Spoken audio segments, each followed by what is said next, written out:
Warning, this video contains heavy story spoilers for Life is Strange in its entirety.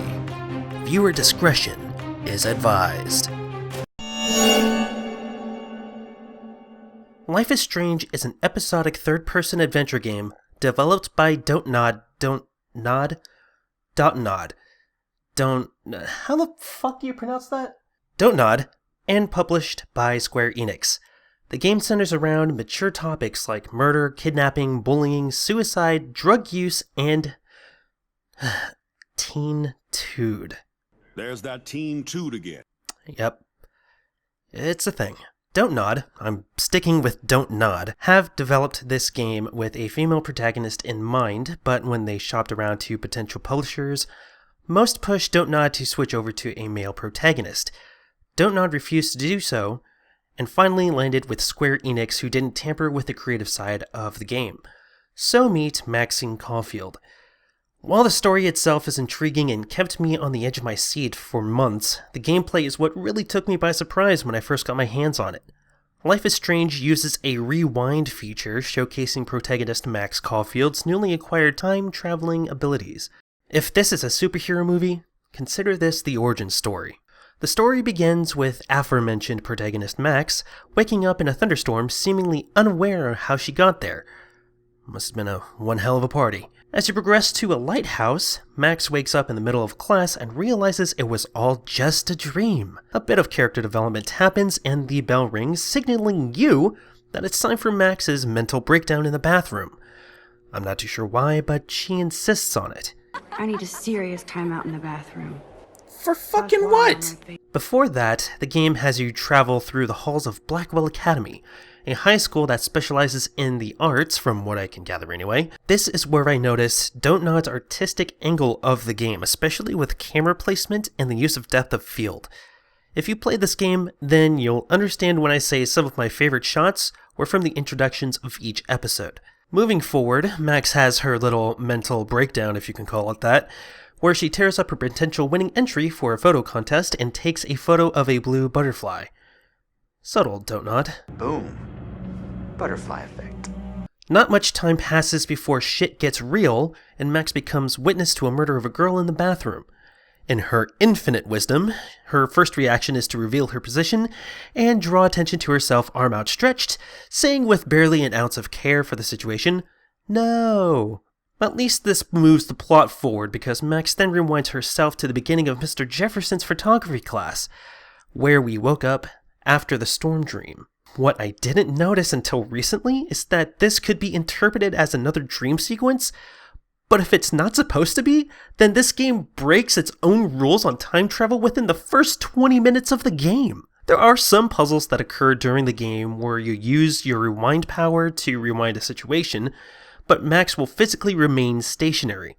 For example, in episode 3, Max blows open a door with a makeshift explosive, which then sets off an alarm. The solution to this puzzle is to rewind while you're inside the office, so you can safely unlock the door and let your comrade in without the alarm going off. The first instance of time travel physically relocates you to another part of the school, breaking the continuity of its own gameplay mechanic. Get your shit together, Dontnod. Fucking god damn it! Despite this, I enjoyed my first encounter with the mechanic. The game teaches you how to use the power to your advantage, also introducing the new rules of the mechanic, where you remain stationary and are only allowed to rewind in short bursts from here on out. The thing I really enjoyed with this is that I could choose multiple dialogue options to see how the individual I was speaking to would react, and then rewind and choose another option on the same dialogue tree, seeing which outcome I liked best.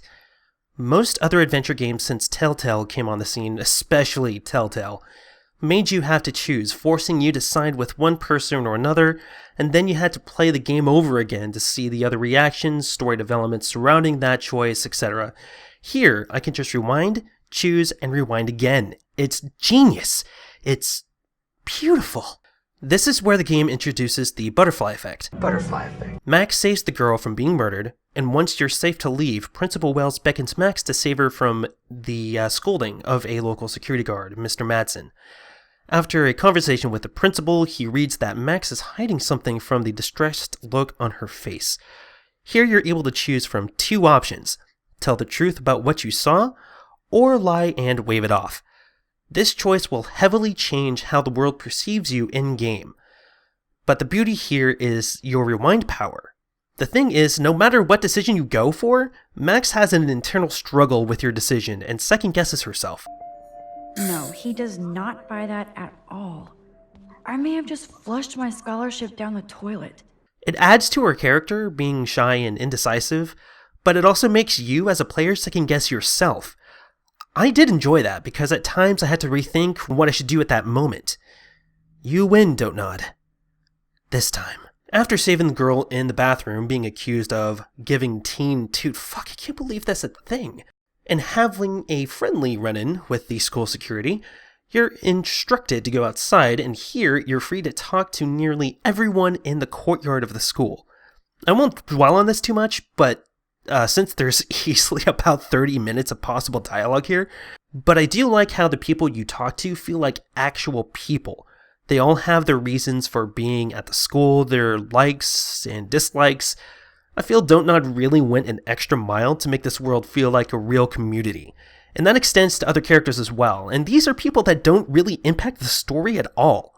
But this is also where they introduce another layer of the butterfly effect. Although it won't affect the world as much as the previous example, it's still interesting to see where things will pop up later. Really, the only thing I paid attention to was this kid's sketch of Max that ends up on Facebook. At least he gives Max a fair warning about it, and Max might be overdoing it a bit. Calm down, Max. Funny you should say that. I was just thinking about my real muse, Rachel Amber. Oh geez, thanks. You know how to make a girl feel special. Dickweed. As you progress through the game, you'll make friends, you'll make enemies, and you'll unravel the mystery behind the missing girl, Rachel Amber, all while utilizing Max's rewind power. The game is littered with teen drama ranging from he said, she said situations, petty rivalries, and even sexual imagery? No way! No fucking way! You okay, Victoria? Don't worry, Victoria. You'll get used to it. Moving forward, Max is confronted by Nathan Prescott, the boy who had originally murdered the girl in the bathroom. She's saved by the girl who originally got murdered, and then turns out to be Max's childhood friend Chloe Price.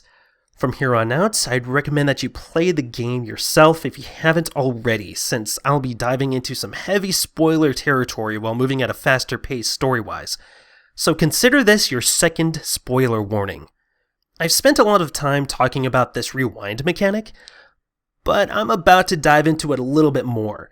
While it's incredibly useful, you'll start to depend on the power for all your dialogue options, but it does begin to give out at the end of episode 2, and is executed extremely effectively.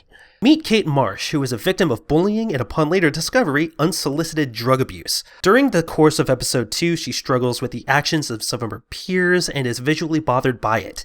Max attempts to ease her pain by being a good friend, and by extension, you feel for Kate as well. I know when I was playing through episode 2 for the first time, I was honestly trying to help her as much as I could. I grew attached to Kate, and that's exactly what Don't Nod wanted, because at the end of the episode, the climax surrounds Kate's suicide attempt. Now, this is where the gameplay kicks in. Max witnesses Kate's initial jump and rewinds enough to get to the top of the building Kate is jumping from, but uses her power so much that it actually freezes time. It forces everyone to stand still, and this standing still mechanic is never revisited. It never makes another appearance, but it looks cool as shit. After Max makes it to the roof to confront Kate, Max's powers give out temporarily, and you are not able to rewind during this confrontation. I sat at each dialogue option for about 4 or 5 minutes at a time, calculating the effectiveness of each given option. Although there is a way to save Kate, my initial playthrough saw Kate follow through with her suicide, and I felt like absolute dog shit afterwards. So much that I was emotionally affected for 2 days after I finished the episode. Touché, Don't Nod. You win. You fucking win. Let's take a break from the story and game mechanics to talk about sound. I know a big part of most video games is the soundtrack, and this game is no different. There are a bevy of licensed music, and an original score by Jonathan Morelli, who is the frontman of band Sid Matters, and that paints the mood of each scene effectively. I wonder how they got on the soundtrack, huh? I have to give props to the intros and outros specifically here, since the music coupled with the cinematography makes for an entrancing series of shots. It definitely takes advantage of being an episodic game for many reasons, and I'll follow up on some of the other things in a bit. But one reason is that 3 of 5 of these episodes have outros that are akin to a TV drama, which isn't a bad thing. Now, I'm a big fan of voice acting, and the acting is not too shabby. Honestly, some could be a little lacking here and there, but it's not enough to take me out of the game. Unless it's Max doing a Gollum impression, then it takes me out of the game. Must protect my precious so Max never has to chase it down again. Oh my god. I do enjoy Max's internal musings she has from time to time, as she examines items around the world and observes people. Sometimes they're amusing, and other times they're a little concerning. That is a tasty plasma. Maybe I could sneak in and watch Final Fantasy Spirits Within. I don't care what anybody says, that's one of the best sci-fi films ever made. What the fuck? That movie was dog shit. Why would anyone think that? Oh. I'd have to say my favorite voices in the game are Mr. Jefferson and Joyce Price. I just feel like these two are spot on with their characters. They don't miss a beat and are in tune with the mood of the character. So props to Derek Phillips and Cissy Jones for the phenomenal work on Life is Strange. And guys, don't forget the deadline to submit a photo in the Everyday Heroes contest. I'll fly out with the winner to San Francisco, where you'll be feted by the art world. You moved forward with your life. I did after William passed on. Chloe chose to stay angry. Now, on the flip side, I do have to say Diane Hutton. Her performance as Juliet Watson was a little off, easily being my least favorite voice of the game. I'm flattered. I didn't even think you knew my name at all. But don't take that as her being an incompetent voice actress. Quite the contrary. She also voices Kate Marsh, and Diane's performance as Kate was incredibly praiseworthy. Morty on the internet forever. No wonder they call it a web. Nothing can ever get out. Like my video. I guess you can attribute it to Juliet's character that her enunciation was deliberately portrayed the way it was. I mean, take Silent Hill 2 for example, for dodgy voice acting to illustrate a point. It's okay. I didn't mean to scare you.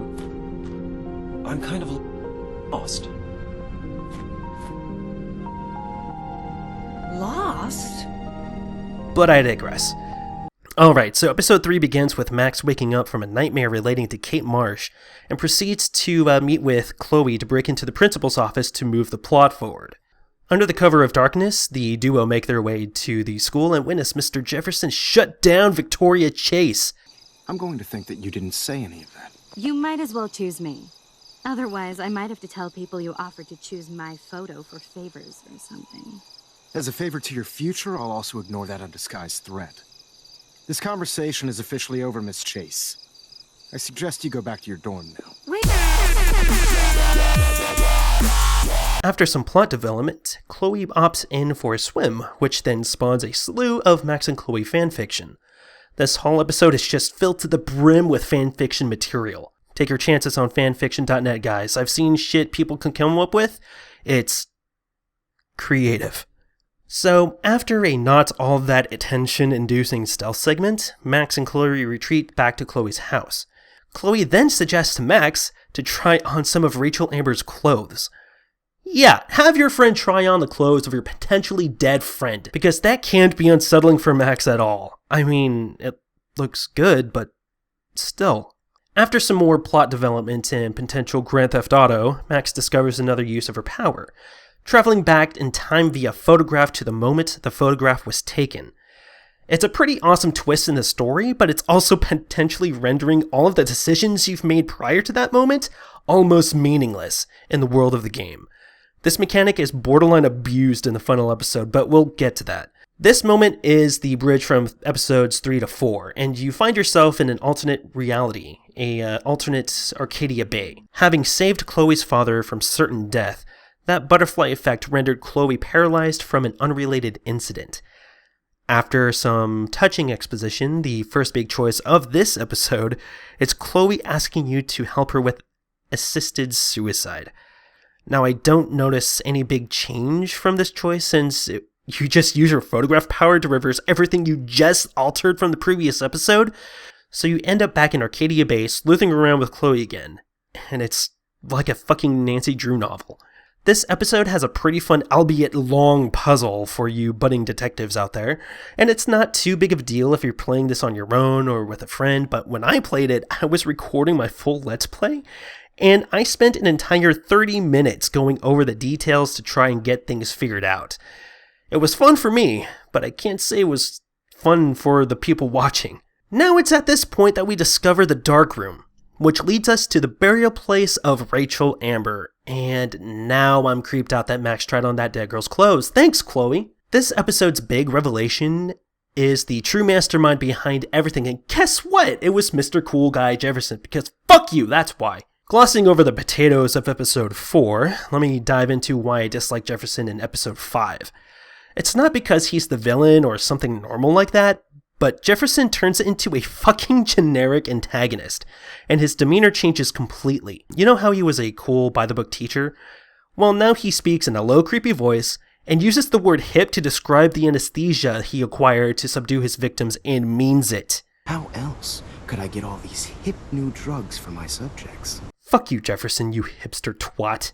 Now this is where the photograph mechanic is aggressively abused, and the story is constantly throwing you curveballs. It's a little too much to consume, and I personally felt fatigued by the time it was all over, but in a way that does make a little sense. It doesn't mean I enjoyed these sections by any means, but to convey a feeling, I think it accomplished what it set out to do. Now, there are definitely some quiet moments here that are placed well and are paced accordingly. The entire scene in the photo gallery was a treat, as you get a good few minutes to really breathe after a crazy roller coaster of emotion. Soon after the calm comes the storm, and I mean that quite literally. As the last episode and a half were about Jefferson and the mystery surrounding Rachel Amber, but the game reminds you that the premonition Max had about the impending storm is coming to fruition. After some more time hopping, Max seems to have wrapped up the worst of it, but not before Max is induced to some kind of mind maze. I'm pretty sure if I were to take acid, I see something similar to this section of the game. I really did appreciate this portion, however. After all this straightforward endgame plot development, it was nice to see an entire segment of the game where I honestly had no idea what would be coming up next. Even though it sets up for the final decision, it was somewhat of a refreshing playthrough, except for that stealth section towards the middle. Fuck that part. It took me right out of the game with all the ridiculous dialogue. Hey babe, babe. Who wants to go ape? What the fuck? Go ape, babe, babe. Once Max comes to again, you're presented with a choice you knew you had to make but didn't want to. Will you sacrifice Chloe to save Arcadia Bay and everyone in it, or save Chloe and fuck over everybody else? I personally opted to sacrifice Chloe for the greater good, and I felt like it's the most thematically appropriate choice for the game's ending. Seeing the bathroom scene play out once more while Max did nothing was absolutely heartbreaking, and it definitely succeeded in invoking emotion. While there are some things that don't make sense in this game, and some of the voice work can take you out of the world, Don't Nod did create a competent game with a strong message, believable characters, a wonderful orchestrated soundtrack, and an emotional story that I'll still pick up and play from time to time.